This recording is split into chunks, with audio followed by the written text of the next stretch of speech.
أعوذ بالله من الشيطان الرجيم. بسم الله الرحمن الرحيم. الحمد لله رب العالمين الرحمن الرحيم مالك يوم الدين.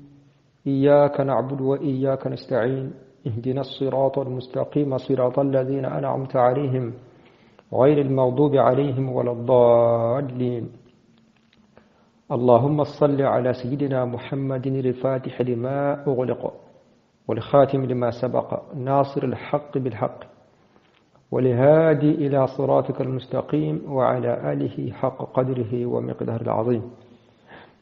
ربنا آتنا في الدنيا حسنة وفي الآخرة حسنة وقنا عذاب النار. ربنا لا تزغ قلوبنا بعد إذ هديتنا وهب لنا من لدنك رحمة إنك أنت الوهاب. اللهم آمين. مجموعة المسجد الكبير، السلام عليكم ورحمة الله. توبا مصر با جروب مقو أمبي أوفو كوال مندو كرامو بلا جلي أني لا ملك لا بلا جلي. الحمد لله ما بسيتين كا ما منو ما لو علم فنورفه أنها فولي بكتر أو بلا جلي ما أمبي دعوة كأويه أمبي دعوين أوفه على كاك أم بلا جلي نفلاي يا ربي على كاك أم بلا جلي نفلاي جهرا لهرا على كدامة جيه مشيبا جليا لهرا جليا مشيبا على كان كسامة جليا بمومكا أم بدوكي على كجليا مودي أنغا بامباتو على كهينة على ك أنير لبنيا يا ربي بامباتو على ككنيادي يا ربي على كأنغا همنا كوبلا جلنا قيا كربنا كما اللهم آمين. هل سامي التوحيد بابولا أركان الإيمان الستة لمن يجوز وره نوي الإيمان بالله، الإيمان بالملائكة، الإيمان بالكتب السماوية، الإيمان بالرسل والأنبياء، الإيمان باليوم الآخر، الإيمان بالقدر خيره وشره. donc les 6 pieds de iman limana josen woro mambe josen durna de la halbi no ye al iman bi al yawm al akhir kadda do labana bo al iman bil yawm al akhir wal handa chaman de be al kono ina fo wal handa chaman be to nu fana kono tugumina okuma ni dara qiyama dona wajibi do fendo be no ikanga da ufana la ma ambe ka kuma ul dowde ka bi wal handa be kuma minka fenna ikanga kabini fewna ikanga da feminuna ja ko yala ni dar khiyama dona o doye al jannatu wan nar arjanani tasma ni o jahannabay o kuma antena seka ulu fla beta ka kuma bala jilen ka ko bani ndar suina mais anyu flake temu kile okuma ni ka ibe kuma arjana jahannaba ka ibe kuma femin ka kuma nyeblala oye as-sawabu wal iqab, as-sawabu wal iqab barajili ani yankan katali okuma o hukumu konna la ambal maslamew an ka do ka fo Allah subhanahu wa ta'ala amanda kambla jiela kulun kama ante jiela no kulun kono e kulun kama ala manda fana gwansa armaden daramin kama ani jina oye al ibada wama khalaqtul jinna wal insa illa liya'budun ala ko alima adama den jina da foy kama ni batute da kunwrete ana jina te kana batuko ala ko qur'ana la tuguni afa hasibtum annama khalaqnakum abatha wa annakum ilayna la turja'un yali aw ya fleka fo aw darati kulone kama abi aw kono ka fo aw te sigi katara ala ma qiyamah dona ayahsibu linsanu an yutraka sudan ko yali adama den mbajiya ka fo ka ale ka toyete gwansa ala kale da kale blajina te gwansa biduni takalif ala kana foyi ɲini ale fɛ kalla kuma ala manda diɲɛ la k'an bila diɲɛ la kulon kama wa k'an to ite fana tɛ gansa k'an kana foyi kɛ ayi bal arsala rusula wa anzala al-kutuba li hadafin khas ala ye kiraw ci ka tara an ma ka kitabuw di an ma min kama o ye k'ale kelen pewu de bato o kuma Allah subhanahu wa ta'ala ala ka ɲamariya kan minnu ɲɛsilen bɛ ka tara an ma bakuruba fɔla o ye fɛn fila ye ala ka kumakan minnu ɲɛsilen bɛ ka tara an ma bakuruba fɔla fɛn fila fɛn fɔlɔ a ye nin kɛ fɛn filanan a ye nin to a ye nin kɛ a ye nin to yen o kuma ni mɔgɔ min y'o fila bɛɛ lajɛlen matarafa ala ko i ka min kɛ i y'o kɛ a ko i ka min to i y'o to yen o ye muhsinu ye o ye ɲumankɛla ye bilakis kɔntrɛli ala ko i ka min kɛ i ma sɔn k'a kɛ ala ko i ka min to i y'o to yen o kuma o ye ala sɔsɔla ye o ye musiu ye o ye jugumankɛla ye o kuma min b'a bila ada la laadiliya sira fɛ pour que ka ala ka tilennenya sabati kuma min ye ɲuman kɛ a kan ka o ka sara di a ma min ye ɲuman kɛ a kan ka o sara ni ɲumanya ye min ye juguman fana kɛ o kan ka juguya sara sɔrɔ kuma min ye ɲuman kɛ o kan ka sara ni ɲumanya ye min mana juguman fana kɛ o bɛ i ka junubu a b'a ka junubu jankata sɔrɔ Allah subhanahu wa ta'ala ko Qur'ana kɔnɔ walillahi ma fi samawati wa ma fi al-ard liyajziya alladhina asa'u bima 'amilu wa yajziya alladhina ahsanu bil husna sangolo wolofila kɔnɔna ko a bɛɛ lajɛlen ani dugukolo kɔnɔna ko a bɛɛ lajɛlen ye ala de ta ye a bɛɛ lajɛlen ala de ta ye wa ala bɛna maaw sara minnu ye juguman kɛ n'u ka baara jugu ye u ye baara jugu min kɛ ala bɛna sara d'u ma wa minnu fana ye ɲuman kɛ ala bɛna fana sara ni ɲuman ye kuma jugumankɛla b'a ka sara sɔrɔ ɲumankɛla bɛ a ka sara sɔrɔ ala ko kuranɛ la hal jazaa'u lihsani illa lihsan ko ɲuman sara ye mun de ye ɲuman kɔ o kɔrɔ sara tɛ ɲuman na ɲuman kɔ ni min ye ɲuman kɛ ala b'a sara di ma ɲuman ye ala ko tuguni kuranɛ la faman ya'mal mithqala dharratin khayran yarah wa man ya'mal mithqala dharratin sharran yarah ni mɔgɔ min ye mithqala dharra ɲɔgɔnna kɛ hɛrɛ la i b'a ye ni mɔgɔ min y'a ɲɔgɔn juguman fana kɛ i b'a ye tuma o de la u b'a fɔ aljazaa'u min jinsil amal i ka baara qualité de o sara de bɛ d'i ma i ye baara fasugu min kɛ dɛ o sara fasugu de bɛ d'i ma n'i ye ɲuman kɛ a sara ye ɲuman ye n'i ye juguman kɛ a sara ye juguman ye ma ala kan ka baaraw kɛ ɲuman ye ya rabbi o ye jɔn ni ala cɛ bon n'i y'a lajɛ fana jɔn yɛrɛ dama ni ɲɔgɔn cɛ n'a fɔra ko jɔn ka ɲɔgɔn tɔɲɔ diɲɛlatigɛ na yan k'a fɔ ko sawabu ni iqabu tɛ yen n'an sara dɔrɔn y'a bannen foyi tɛ yen bilen min ye juguman kɛ min ye ɲuman kɛ n'an sara dɔrɔn a banna foyi tɛ yen ɲumankɛla kɔni mɔnɛ n'o fa dɛ n'a fɔra e si kɛ ala bato la ala ko i ka min to i y'o to yen i jija ala ko la nin y'a si bɛɛ kɛ ala sɔsɔ la ko n'aw sara o y'a bannen foyi tɛ yen bilen walima e n'o tigilamɔgɔ bɛɛ taayɔrɔ ye kelen ye o ye mɔnɛ dan ye dɛ o kuma hakili yɛrɛ la hakili t'o minɛ donc hakili yɛrɛ t'o minɛ al-aqlu salim ni maa ma hakili ka ɲi i t'o minɛ kuma o de kama ala yɛrɛ fana ma sɔn o ma o de kama Allah subhanahu wa ta'ala a ye arjana ni jahanaba da a ye arjana da k'o kɛ dumeli du ye k'a kɛ sabatili du ye ɲumankɛlaw ye ni o ye muminiw ye minnu siran ala ɲɛ ka kotɔ ala ta la sɛgɛn t'a la foyi t'a la tɔɔrɔ foyi t'a la arjana fan si tɔɔrɔ tɛ a la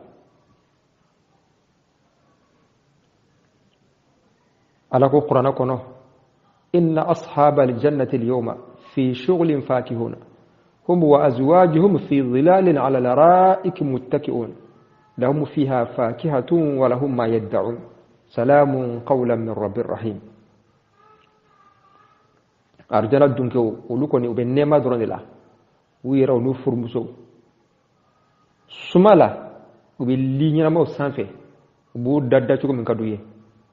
فين في كدويه على باب بلا جيرندوما وتورا فوي تسور أرجنا كونو كيسيكو ibe damu nyini abela jile mesol arjana kono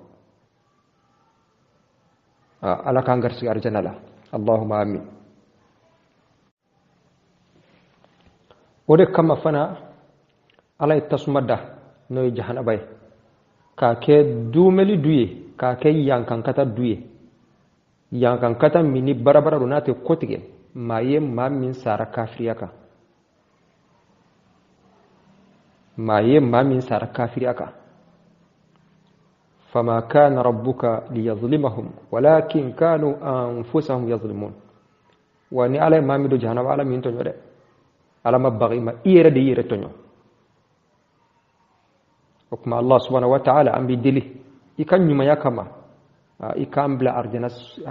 أرجنا سيراكا إكا أرجنا نوياني على أم بيدلي ولا إكان مسيا كما إكا كرابو كما إكا جنيما كما ala ikanke arjana dungewe ala ikan to sebe mo ko nanduga gafela ya rabbi allahumma amin okuma na fora ikadda arjana ni jahannabala o korode ye ikadda la kafo arjana ala ya ledda ka kenne masoye mu'minu ye jahannaba ayoludda ko ke yankan kata e kafiru ye ikadda ulay duskuna sikatemina ikana sikala ani tuni kadda la ka fo jahannama ni arjana wote bankoy jahannama ni arjana wobe kudai abadal abidin arjana ma te do kono kabo ni do no kono kudai jahannama sa ma bisaka do kono kabo mu'minin be do kono kabo mu'min bisaka do kono kabo ala kan kishi oma me kafir kono ba kono kudai donc o de ye ahlus sunna wal jamaa ka aqida ate bam fiu okuma arjana ni jahannaba ube sisano wa walma arjana jahannaba te folo wajibu do anga dala me o te folo ko fede ala binu da ahlus sunna wal jamaa ka aqida minye wode ye ka fo arjana ni jahannaba ube sisan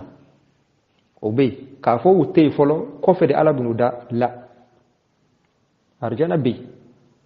jahannaba bi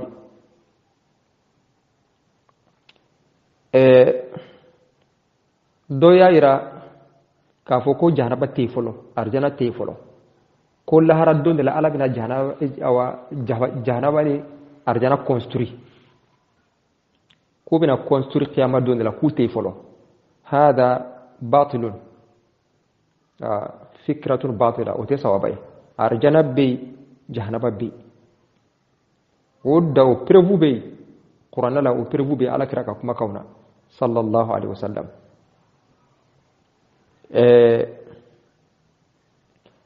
Allah subhanahu wa ta'ala ya fanyina qur'an kono ko ale adama na furmuso bila arjana kono yanuka arjana yiriden do dum yiride mi ala ku kana dum okuma we yirden dumu mi klala ka tubi ala ka tubu mine me ala ko okuma ay jikana dukolo sanfe o arjana kelende mu'minu bana ta do o arjana kelende kono arjana warete o arjana be depuis adama ba awa depuis adama madda wa o arjana mena to fana ka fo ala bena arjana warde da la la o arjana kelendo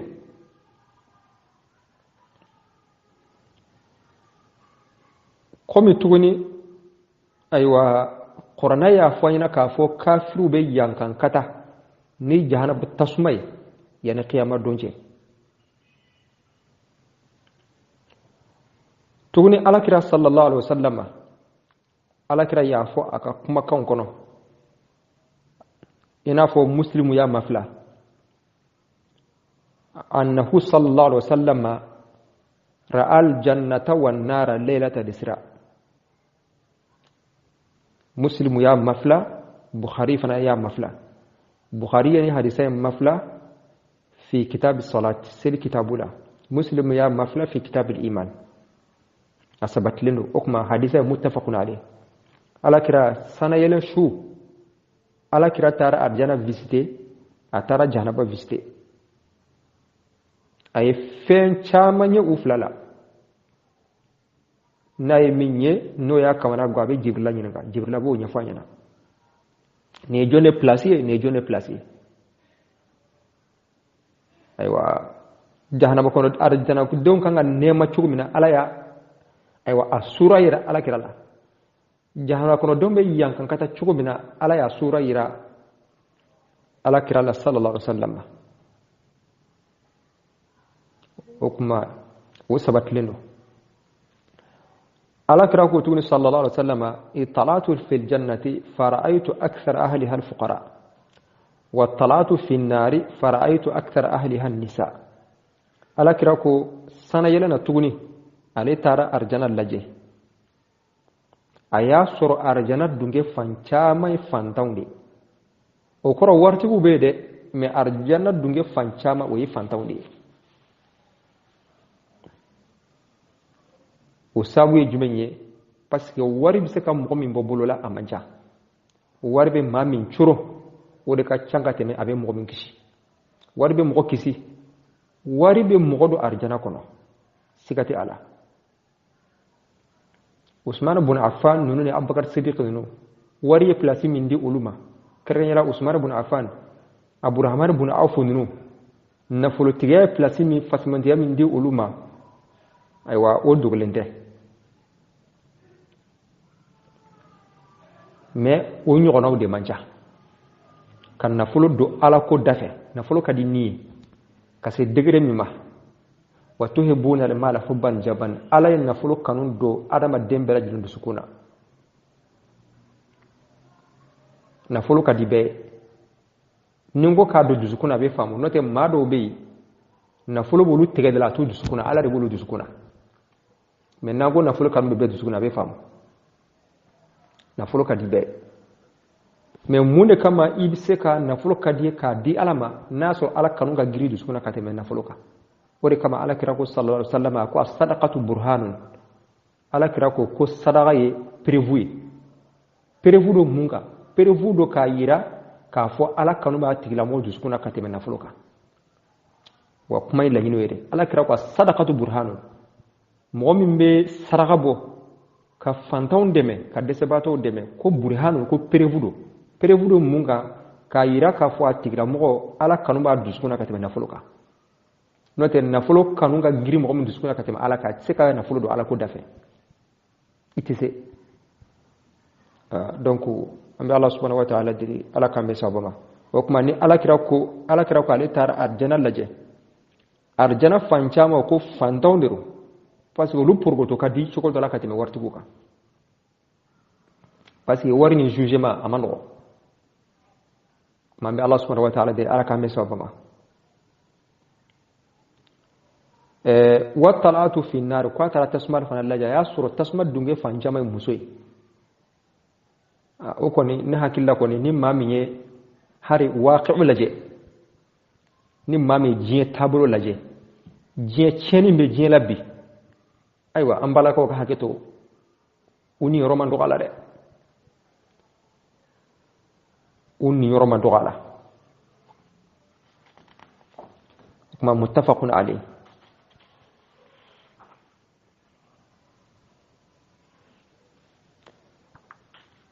kuma be Allah subhanahu wa ta'ala dele ala kambe sabama kuma bayra ka fo arjana be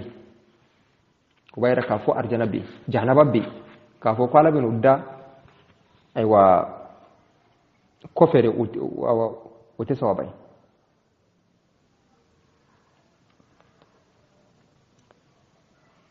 kuma ni mami madda arjana jahanaba ko arjana ko ni jahanaba ko te che nan sara bana barajili te yankan kata te nan sara dura bana ni mogo mi inkardu kuma nim mogom yo o inkaru o tigla moy murtabi bittifaq al ulama nim ma min ko arjana ko te ciye jahanaba ko te ciye o kuma o koni o murtadu de o tigla mo bora dina la bittifaq al ulama parce que ankara shay'an ma'luman min ad-din bid-darura parce que fenna kar dina la beladile me femindo fendo beno o te la fi kalana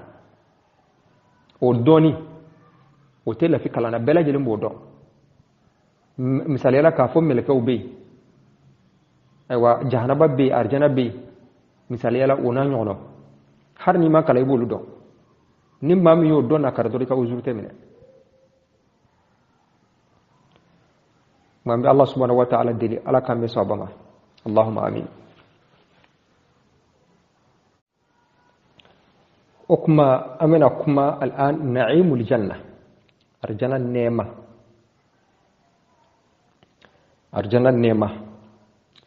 Allah subhanahu wa ta'ala ye arjana ma'ankutu ni fencamai ambe feminu do jinyala fe na kadi adama de jinyala Allah subhanahu wa ta'ala ya yirana ka fu obe sur arjana kono an yɛrɛ fɛ damu so ɲuman muso ɲuman dumuni duman fini ɲuman o n'a ɲɔgɔnnaw ka taa minfɛn ɲuman diɲɛ damu tɛ ninnu de ye ala ye nin bɛɛ lajɛlen fɔ ko nin bɛɛ bɛ sɔrɔ kuranna nin bɛɛ lajɛlen bɛ sɔrɔ arijana la ni mɔgɔ min ye kuranna lajɛ i bɛ nin bɛɛ sɔrɔ a kɔnɔ fini ɲuman dayɔrɔ ɲuman muso ɲumanw ayiwa o hakata kata ji kɔɲɛ bɛ yen ji min a ja ni diɲɛ ji tɛ kɔnbare nɔnɔ kɛnɛ bɛ yen dulɔ bɛ yen dulɔ min don a tɛ maa su fɛn bɛɛ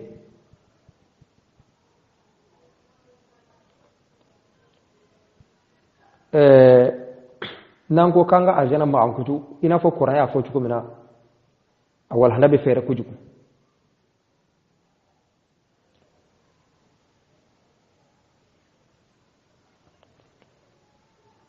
Allah subhanahu wa ta'ala ko kuran la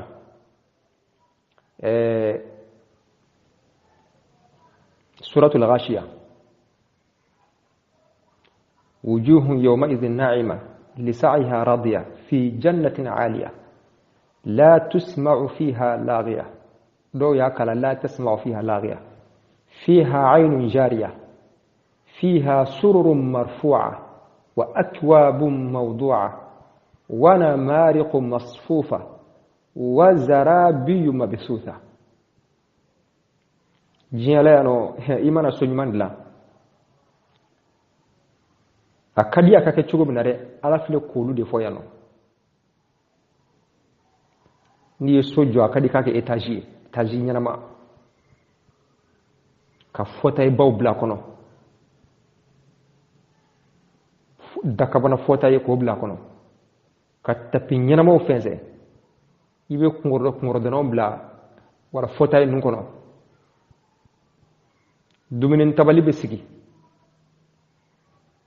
minje nduma be bla furiko kono boison nduma o ji nduma be bla furiko kono dore ma foni ayen kono ko nunu ne fora bo wona nyokola ca yirdew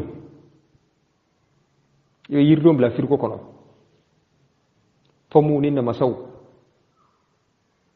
lemburu ibol bla furiko kono ka to ko yere damuni oyi okuma ala fleka ulumin kadi arama dinyere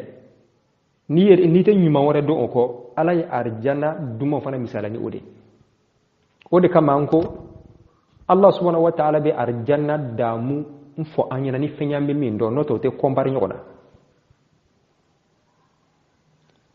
la muqaranata bayna na'im ad-dunya wa na'im al-janna wallahi je ne mani arjana ne ma te kombari comme ni be fen fo mo ngina ibe fen fo ina be min doni arjana nema yere ni ala ya wasfu aw nyina ante dunyo rasulala okuma min be ambolo abi amasala kenu de amse ka famu chugumna جاء في الحديث القدسي أننا حديث القدسي لا ويألك كما كمني ألك رأي لك لأننا ألك أعددت لعباد الصالحين ما لا عين رأت ولا أذن سمعت ولا خطر على قلب بشر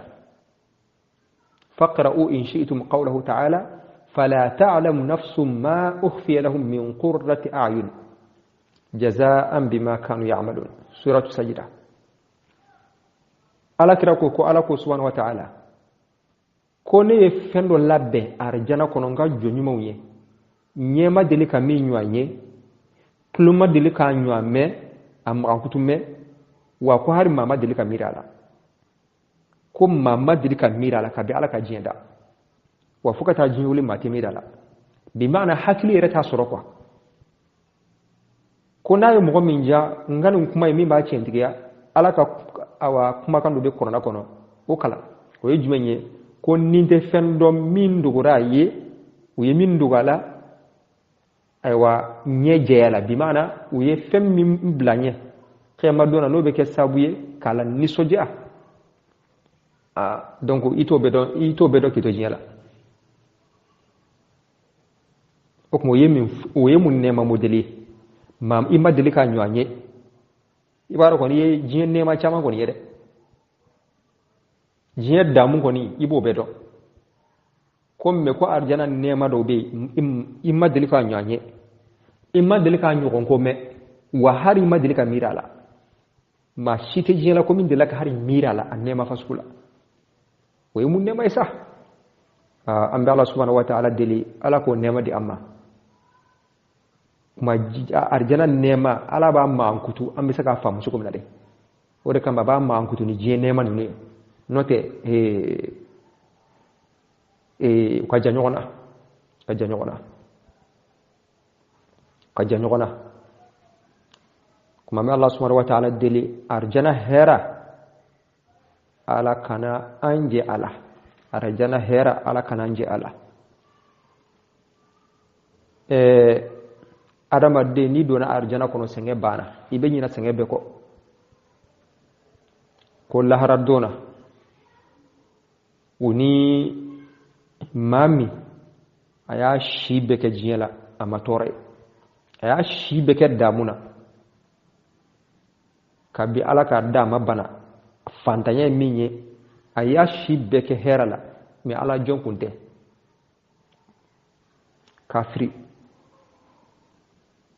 lahara dona kuba shori jahanaba kono sengone damaro ka labo ka nyininga ko yali karsa dipi ala ki day de la ka heraywa abi kal ala la ko ka bi ala ka le da ama heray jahanaba yangan kata ba hakli formate abe nyina hera be ko ay hera ke jiala be nyina be ko kelke sengon o yoyi o ma mimita do kono samba yidi ka wal ma bara dum ala kan kisi oma ya rabbi kuni do fana bina kabi ala ka da alima la fere femi jiyan ale kun to do aya shi beke banani hamini fantanyani ona nyokono alere ma lafiya ye akan yina ma yakono wale fana shu arjana kono sengoni damado ka nyinga karsa idella ka gere jiyan lawa ikan yina ma yakono wa awa fo kabe ala kale dale mado gela RFMI ay gela fefe ko betara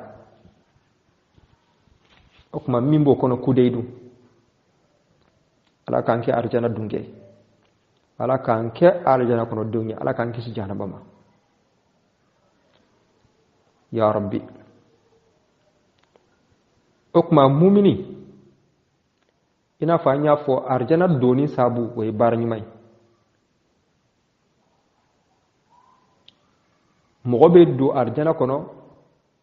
ni ka bara nyuman sabuye me ka bara nyuman se ka arjana sa ibe do arjana la ni ala kan nyamai ani ala ka fasmantiya me mo ka baran man sika arjana songo bofa orla ala kira ba fa sallallahu alaihi wasallam shaddidu wa qaribu wasbiru fa innahu lan yudkhila aljannata ahadan amaluhu kuma shika barat siki lado arjana kono o ko har ala kira ko edu a ko harin ne foni ala nyanama foni ala nyanama note har ne ka barat sika lado arjana kono foni ala nyanama ko kuma dob sika fo ala kira dungo sallallahu alaihi wasallam ay wal ma adunna na qur'ana la ala ba fo yoro chama ko arjana kono do mbedu arjana kono nuka barai bima kuntum ta'malun wa nudu an tidkumul jannatu uristumuha bima kuntum ta'malun ni arjana min fleni ala ya dawma ni fen sabu ni aw kuma ko bara o kuma ni kuma kan flambu faranjonka o koro de aw dona arjana la naka baranyma de sabu aw beddu arjana kono naka baranyman sabu me o tayra ka fo aka bara nunu ye arjana songoy ma kuma nun koro yodi o se ka faranjonka note na dane ka bara doroma ite arjana soro ala kan nyama dibe adima misali yala walillahi masalul a'la ame misali do di pour ko ka fam walillahi masalul a'la misali kortalo be ala di ni e dobla barala misali yala ye dobla aywa e klembarala kle journée joli anga misali anga ke kemenani journée kemenani yabla bara dola bara bane tellement que bara nyana i kontana iye wafla di ama est-ce que wafla nye bara in songoy wa afle ka bara min gessa no e journée est-ce que o songoy wafla a songote wafla re a songoy kemenani mais wafla in soro chugudi aya soro ni bara in sabude na kuma bara nga kunde wafla in soro kuma oye am tele pour ka ka fam ibe arjana soro ni ka bara nyuman sabu ni ma bara nyuman ga arjana soro me korta ka fe ka bara nyuman ni arjana songoy mo ka bara nyuman se kay illa do arjana kono ala nema min ga adama de re ko barka de rek ka se adana ma se ka ala ka nema barka da ka sa dana ma ni ma se ko barka da ka sa dana ko ni o koro ko ni e ka bara nyuman se killa do arjana kono ika barayman sabu bilado arjana ko mi ka barayman yere tilado arjana ko ala kan nyama di bilado mambe Allah subhanahu wa ta'ala dil ala kan me sabama mambe bitablano insha Allah ni ala sora awa sigina tay anna doni fo ay wa doni fana kunga ni oye ay wa jahannaba ala kan kisi ama ربنا آتنا في الدنيا حسنة وفي الآخرة حسنة وقنا عذاب النار اللهم صل على سيدنا محمد وعلى آل سيدنا محمد وسلم والسلام عليكم ورحمة الله وبركاته